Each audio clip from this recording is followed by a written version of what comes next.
Good morning and welcome to my second video in the Salem Witch Trial Deeper Dive series. Today I'm going to be talking about Bridget Bishop.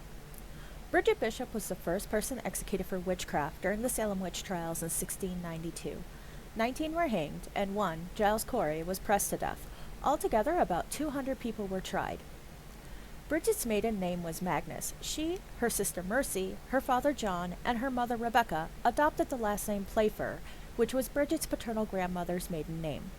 Bridget was also married 3 times.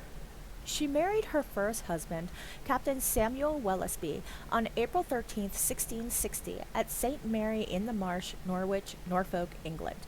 She had 2 sons and 1 daughter from her first marriage, John, Benjamin, and Mary. Her first husband died in 1666.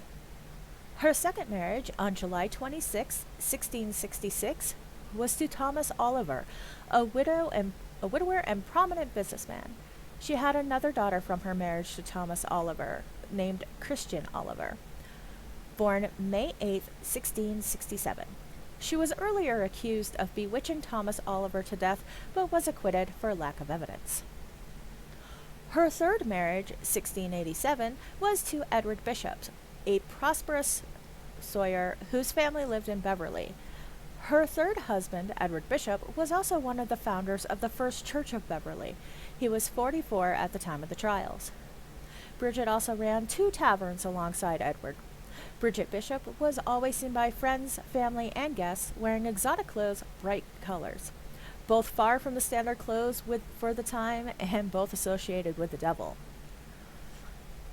When it came to her allegations, Bridget Bishop was examined due to her accusation of suspicion of sundry acts of witchcraft. Ooh. Bridget was accused of bewitching 5 young women: Abigail Williams, Ann Putnam, Mercy Lewis, Mary Wolcott, and Elizabeth Hubbard on the date of her examination by authorities. Bishop's trial lasted 8 days, officially starting the Salem witchcraft trials. A record was given of her trial by Cotton Mather in The Wonders of the Invisible World. In his book, Mather recorded that several people testified against Bishop, stating that the shape of Bishop would pinch, choke, or bite them.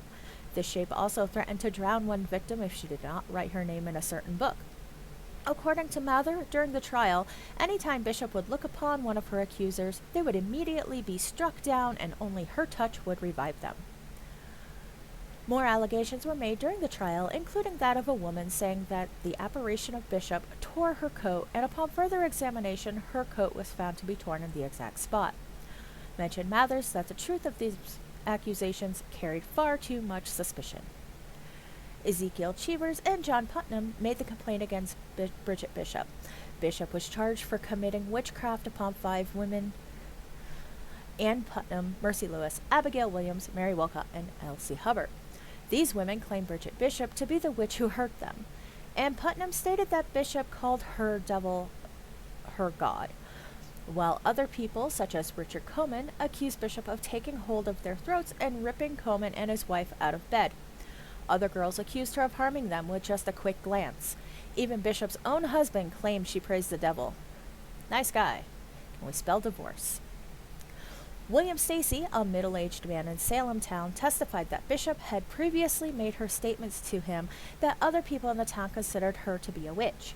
He confronted her with the allegation that she was using witchcraft to torment him, which she denied.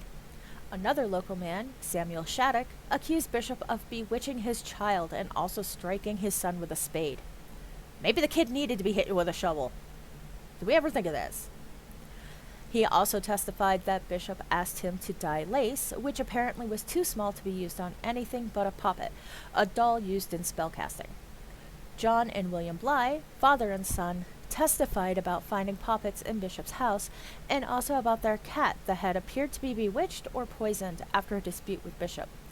Other victims of Bishop, as recorded by Mather, include Deliverance Hobbs, John Cook, Samuel Gray, and John Louder.